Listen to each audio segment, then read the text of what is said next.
She said, I thought we'd progressed as a society. That while she wasn't surprised, she was disheartened. She said, how did we get here?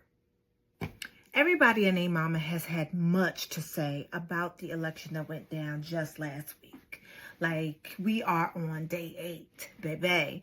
And there have been think pieces and long form texts and messages and all kinds of things have been said. Meanwhile, for me and for mine, I've been telling people, sit in it. Wait a little bit. Feel your feelings. Because for a lot of us, we end up rushing into the part where we're trying to come up with a solution or something to do instead of actually feeling the full depth and breadth of what it is that we've got going. Here's what I know.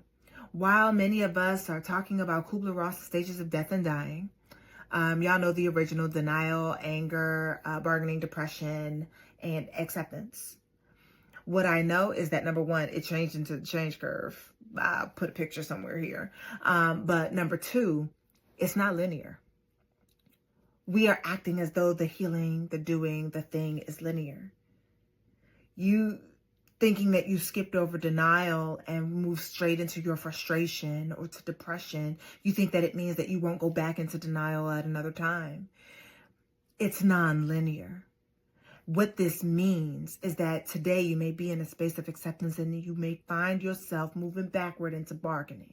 You may find yourself going forward again into depression. You may find yourself going back and forth, teeter-tottering and not understanding why, because it's not linear. It's like when someone that you love passes on and you are in that initial denial, and when you think that you've accepted it and you think that you've grieved, their birthday comes.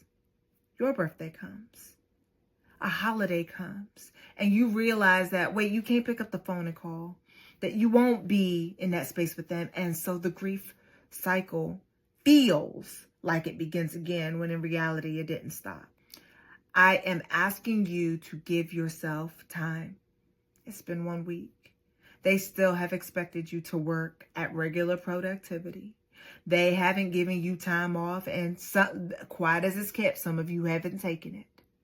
I'm asking you to sit, to wait, to feel, and then to take what you feel, know what's going on in your body, give it an outlet before you get into the part where you move into planning.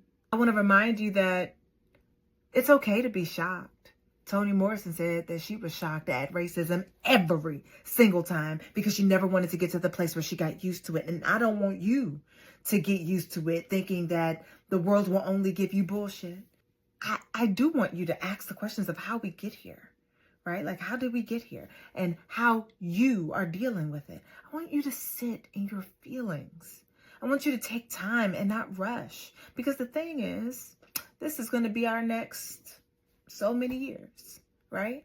So take time to grieve, dream, connect, rest, seek pleasure, and do it again and again and again and again.